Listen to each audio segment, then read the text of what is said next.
Hi, my name's Tom Birkner. I teach painting here in the Department of Art at UTEP, and you're in my studio. We're recording from my studio in Prospect Hall, where I've spent the majority of my life for the past 6 years.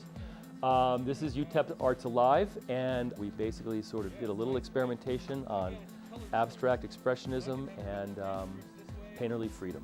Right, maybe one over there, it's not bad.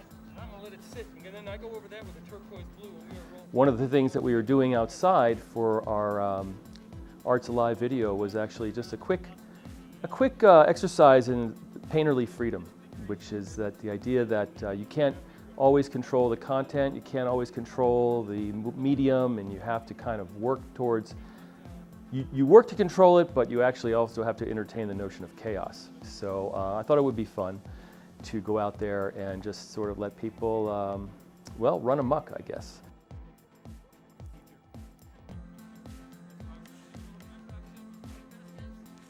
It was really kind of a spur-of-the-moment idea. I called it Splat Day. It was really just the notion of going out there and throwing paint on canvas in a way that was completely uncontrolled, completely undetermined, and actually just kind of fun. I have a tendency to stress hard work and discipline when it comes to the production of paintings, because when you work on your own in an independent manner, you really need that sense of discipline. But on occasion, I think fun is also part of the picture.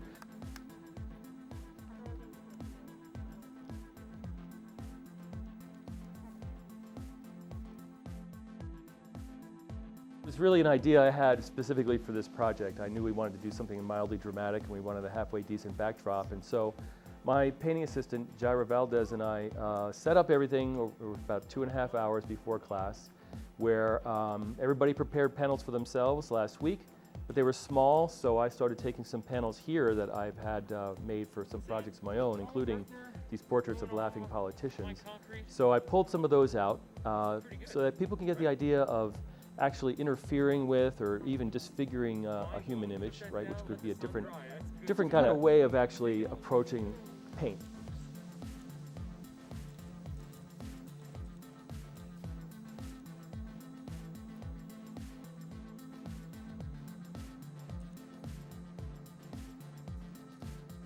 And then ultimately, I also had a large canvas that was stored back here behind one of my movable walls that was given to me by the Rubens Center, and I thought that would be a good finale for our project. And you know, the notion of us all screaming freedom was really just an idea of trying to channel one's energy, right, like into almost in a physical manifestation of you know, applying paint on canvas in a way that's actually really intense. 1, 2, 3, freedom!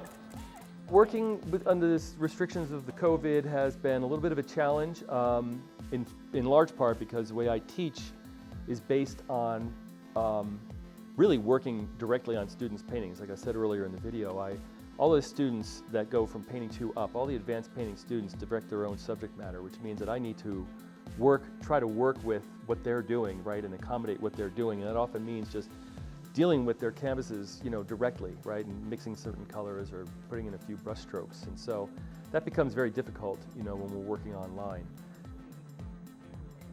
On the other hand, one of the benefits to students is this, that if you spend a lot of time in college, you know, being not coddled, but you get paid attention to. You have friends, you have peers, you have competition, and you have your teachers paying attention to the work that you're doing.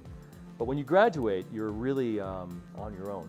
And I think for a lot of people, that's a tough transition to make, right? Like the bird being thrown out of the nest, and you know, you have to fly. And so I think that if there's any kind of a positive with this, it's that some students that are painters are getting the experience of working in an independent way, and they're going to have to they're getting an early taste of what it's like to work solo.